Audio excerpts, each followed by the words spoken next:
Welcome to intellectuals avenue. आज हम William Shakespeare की सोनेट नंबर 71 को डिस्कस करेंगे, जिसका टाइटल है no longer mourn for me when I am dead, यानी मेरे मरने के बाद मेरी मौत पर मातम मत करना। सोनेट का मतलब है 14 लाइंस पर कंसिस्टेंट पोएम। सोनेट को डिटेल में समझने के लिए इसी चैनल यानी इंटेलेक्चुअल्स एवेन्यू पर लिटरेरी टर्म्स या फिगर ऑफ स्पीच की प्लेलिस्ट को विजिट करें। इसके साथ साथ सोनेट पर कंसिस्टेंट लेक्चर का लिंक नीचे डिस्क्रिप्शन बॉक्स में भी मौजूद है। ये सोनेट विलियम शेक्सपियर की उन 154 सोनेट्स में से एक है जो कि रेनेसांस एरा में 1609 में पब्लिश हुई। इन सोनेट्स को 3 ग्रुप्स में डिवाइड किया गया है। फर्स्ट ग्रुप को फेयर यूथ का नाम दिया गया, जो कि फर्स्ट से लेकर 126 सोनेट्स पर कंसिस्टेंट था, और सेकंड ग्रुप का नाम है द डार्क लेडी। ये 127 से लेकर 152 सोनेट्स तक कंसिस्टेंट है। उसके बाद थर्ड ग्रुप का नाम है द ग्रीक सोनेट्स। ये 153 और 154 यानी लास्ट 2 सोनेट्स पर कंसिस्टेंट है। इसके अलावा भी विलियम शेक्सपियर ने अपने डिफरेंट प्लेज में सोनेट्स को लिखा, जैसा कि Romeo and Juliet, Henry V, loves labour lost और एडवर्ड III में इसने कुछ सोनेट्स को शामिल किया। ये पोएम टोटल 14 लाइंस पर कंसिस्टेंट है, जिसमें 3 क्वार्ट्रेन्स हैं। क्वार्ट्रेन 4 लाइंस पर कंसिस्टेंट स्टैंजा को कहते हैं, और एंड पर एक कपलेट है। कपलेट का मतलब है 2 लाइंस पर कंसिस्टेंट स्टैंजा। तो 3 क्वार्ट्रेन्स और 1 कपलेट पर कंसिस्टेंट होने की वजह से इस सोनेट की टोटल लाइंस की स्ट्रेंथ है 14। पॉइंट कहता है नो लॉन्गर मॉर्न, मातम मत करना, फॉर मी मेरे लिए, व्हेन आई एम डेड जब मेरी मौत वाक़ई हो जाए, यानी जब मेरी मौत वाक़ई हो जाए तो मेरे मरने पर मातम मत करना, दुख का इजहार मत करना। यानी वो अपनी बिलव्ड को एड्रेस करते हुए कहता है कि मेरी मौत पर मातम मत करना। Then you shall hear the surly sullen bell, क्योंकि तुम्हें एक ऐसी घंटी की आवाज़ सुनाई देगी जो कि बहुत ज़्यादा बदमिजाज और रूखी होगी। Give warning to the world, और ये जो घंटी है ये पूरी दुनिया को पैगाम दे रही होगी दैट आई एम फ्लड, कि मैं इस दुनिया से भाग गया हूँ, मैं इस दुनिया से चला गया हूँ। फ्रॉम दिस वाइल्ड वर्ल्ड, इस घटिया और फजूल किस्म की दुनिया से मैं रुखसत हो गया हूँ। विद वाइलेस्ट वर्म्स टू डिवेल, और मैं कब्र में बहुत ही फजूल किस्म के कीड़ों मकोड़ों के साथ रहने के लिए चला गया हूँ। ने नहीं, if you read this line, अगर तुम मेरी पोइट्री की इस लाइन को पढ़ो, रिमेंबर नॉट, तो याद मत करना, द हैंड, उन हाथों को, दैट रिट इट, जिन्होंने इस पोइम को लिखा है। जब भी तुम मेरी पोइट्री को पढ़ो और मेरे उन हाथों को याद मत करना जिन्होंने इस पोइम को लिखा है। For I love you so, क्योंकि मैं तुमसे बहुत ज़्यादा मोहब्बत करता हूँ। That in your sweet thoughts would be forgot, और मैं तुम्हारी उम्दा और आला सोचों में हर चीज़ को भूल गया था, हर चीज़ को फरामोश कर गया था। इफ़ थिंकिंग ऑन मी, अगर तुम्हें मेरी याद आए, देन शुड मेक यू वो, तो ये चीज़ तुम्हें परेशान करेगी, मेरी यादें तुम्हें बहुत ज़्यादा उदास कर देंगी, इसलिए तुम मेरे बारे में मत सोचना। ओ if I say you look upon this verse, अगर मैं तुमसे कहूँ कि तुम मेरी शायरी को देखो, यानी अगर तुम्हारी नज़र से मेरी शायरी गुजरे। When I perhaps compounded am with clay, जब शायद मैं मिट्टी में मिलकर मिट्टी ही बन चुका हूँगा, यानी मैं मिट्टी में गल सड़ चुका हूँगा। उसके बाद अगर मेरी शायरी कभी तुम्हारे हाथ लगे, do not so much as my poor name rehearse, तो मेरे इस नाम को बार बार दोहराने की कोशिश मत करना। ये मेरा नाम पुअर नेम है, मेरा बहुत ही घटिया नाम है, इसे बार बार याद करने की कोशिश मत करना। But let your love even with my life decay, बल्कि जो तुम्हारी मोहब्बत है उसे भी मेरी ज़िंदगी के साथ मुकम्मल तौर पर नेस्तो नाबूद कर देना, दबा देना, फरामोश कर देना, भुला देना।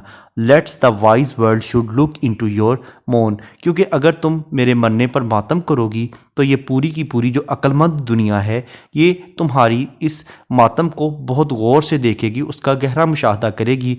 And mock you with me, और तुम्हारा मजाक उड़ाएगी with me after I am gone, जब मैं चला गया हूँगा। यानी मेरे बनने के बाद अगर तुम मातम करोगी तो इस पर पूरी जो अक्लमंद दुनिया है वो इसका मुशाहदा करेगी, इसको गौर से देखेगी और तुम्हारे अफसोस पर बहुत ज़्यादा मजाक उड़ाएगी, जिसका मुझे उस वक़्त भी बहुत दुख होगा। यानी पॉइंट ये कहना चाहता है कि उसके मरने के बाद उसकी महबूबा को जब लोग तंग करेंगे तो उसका भी उसे दुख होगा, यानी उसकी मोहब्बत मरने के बाद भी कायम रहेगी।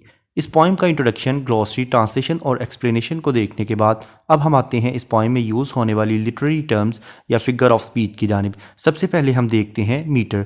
इस पोइम में आइम्बिक पेंटामीटर यूज़ किया गया है, यानी तमाम लाइंस में 5 फीट हैं और 10 सिलेबल्स हैं। First syllable unstressed, second stressed है और इस तरह से ऑनवर्ड्स ये सिलसिला चलता है। नेक्स्ट है राइम स्कीम। इस पोइम की राइम स्कीम है A B C D E F G, यानी फर्स्ट और थर्ड लाइन्स आपस में राइम्ड हैं, सेकंड लाइन फोर्थ लाइन के साथ राइम्ड है। इस तरह से ऑनवर्ड्स ये सिलसिला चलता है। लेकिन इस पोइम की जो लास्ट 2 लाइन्स हैं, यानी लाइन नंबर 13 और 14, ये आपस में राइम्ड हैं। जैसा कि इस पोइम की फर्स्ट लाइन का लास्ट वर्ड है डेड और थर्ड लाइन का लास्ट वर्ड है फ्लेड, डेड फ्लेड। इसके बाद सेकंड लाइन का लास्ट वर्ड है बेल और फोर्थ लाइन का लास्ट वर्ड है ड्वेल, बेल ड्वेल। उसके बाद फिफ्थ लाइन का लास्ट वर्ड है नॉट, सेवंथ लाइन का लास्ट वर्ड है फॉरगॉट। उसके बाद सिक्स लाइन का लास्ट वर्ड है सो, एट्थ लाइन का लास्ट वर्ड है वो, सो वो। उसके बाद नाइन्थ लाइन का लास्ट वर्ड है वर्स और 11th लाइन का लास्ट वर्ड है रिहर्स, वर्स रिहर्स। उसके बाद 10th लाइन का लास्ट वर्ड है क्ले और 12th लाइन का लास्ट वर्ड है डिके, क्ले डिके। उसके बाद लास्ट 2 लाइन्स आपस में राइम्ड हैं, यानी 13th लाइन का लास्ट वर्ड है मोन और 14th लाइन का लास्ट वर्ड है गोन, मोन गोन। ये थी इस पोइम की राइम स्कीम, यानी A B C D E F G. Next है मेटाफर। मेटाफर का मतलब है किसी क्वालिटी की बेस पर किसी चीज़ को उससे बेटर या वर्स चीज़ डिक्लेयर कर देना। जैसा कि लाइन नंबर 5 में वो कहता है ने if you read this line remember not, यानी वो अपनी पोइट्री के लिए लाइन का वर्ड यूज़ कर रहा है। नेक्स्ट है एंजम्बमेंट। एंजम्बमेंट का मतलब है कि अगर किसी लाइन को पढ़ने के बाद उसकी प्रॉपर अंडरस्टैंडिंग डेवलप ना हो, बल्कि इसके लिए नेक्स्ट लाइन की सपोर्ट की ज़रूरत हो, तो ऐसी लाइन को रन ऑन लाइन कहते हैं और इस टेक्निक को एंजम्बमेंट कहते हैं। इसके बरक्स अगर किसी लाइन को पढ़ने के बाद उसकी प्रॉपर अंडरस्टैंडिंग डेवलप हो जाए तो ऐसी लाइन को एंड स्टॉप लाइन कहते हैं। अब हम आते हैं वापस एंजम्बमेंट की जानिब। इस पोइम की लाइन नंबर 5 एक रन ऑन लाइन है जिसमें एंजम्बमेंट की टेक्निक को यूज़ किया गया है। जैसा कि पॉइंट कहता है ने नहीं, if you read this line, अगर तुम मेरी पोइट्री को पढ़ो, रिमेंबर नॉट, तो मत याद करना। अब वो किस चीज़ को याद करने से मना कर रहा है, वो नेक्स्ट लाइन यानी लाइन नंबर 6 में बयान करता है the hand that writ it, उन हाथों को जिन्होंने इस पोइम को कंपोज किया था। नेक्स्ट है इंटरनल राइम। इसका मतलब है कि अगर पोइट एक ही लाइन में 2 या 2 से ज़्यादा राइम्ड वर्ड यूज़ करे तो इसे इंटरनल राइम कहते हैं। जैसा कि लाइन नंबर 1 में no longer for mourn, line number 2 में सलन बेल, लाइन नंबर 3 में दैट एम, लाइन नंबर 4 में दिस विद, लाइन नंबर 5 में इफ़ दिस, लाइन नंबर 6 में हैंड दैट, लाइन नंबर 6 में रिट इट, लाइन नंबर 7 में your thoughts for God, line number 8 में if thinking, line number 11 में not so. Next है personification.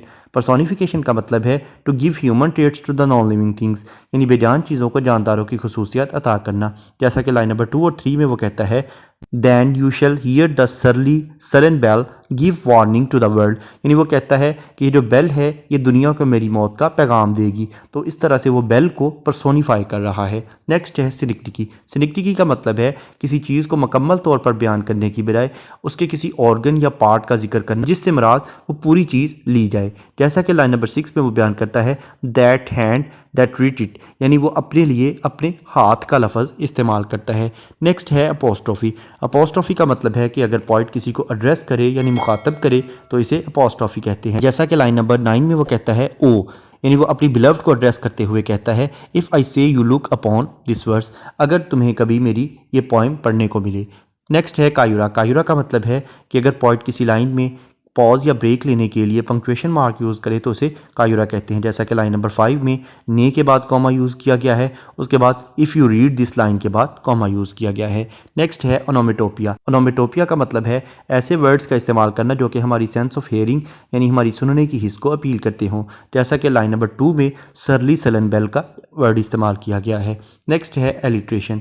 Alliteration का मतलब है बिगनिंग ऑफ 2 और more than 2 words in the same line with the same letter और sound, यानी 2 या 2 से ज़्यादा अल्फाज का एक ही आवाज़ से या एक ही हरफ से शुरू होना। जैसा कि लाइन नंबर 1 में मॉर्न और मी, ये दोनों वर्ड्स एम लेटर से स्टार्ट हो रहे हैं। उसके बाद लाइन नंबर 2 में सरली सलन, लाइन नंबर 3 में वार्निंग वर्ड, लाइन नंबर 4 में विद वर्म्स, लाइन नंबर 5 में रीड रिमेंबर, लाइन नंबर 8 में मी मेक, लाइन नंबर 11 में नॉट नेम, लाइन नंबर 11 में again much my, line number 12 में let love life, line number 13 में lest look, line number 14 में mock me. Next है consonance. Consonance का मतलब है use of same consonant letter in the different words of the same line, यानी एक ही line के मुख्तलिफ अल्फाज में एक ही कॉन्सोनेंट लेटर का इस्तेमाल करना। जैसा कि लाइन नंबर 1 में मॉर्न, वैन, इन दोनों वर्ड्स के एंड पर एन लेटर यूज़ हुआ है जो कि कॉन्सोनेंट लेटर है। उसके बाद लाइन नंबर 1 में again longer, for, line number 2 में देन, सलन, लाइन नंबर 3 में वर्ड, फ्लड, लाइन नंबर 4 में वाइल, वाइलेस्ट, ड्वेल, लाइन नंबर 6 में दैट, रिट, इट,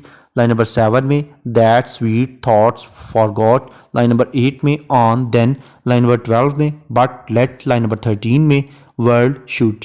नेक्स्ट है एसोनेंस।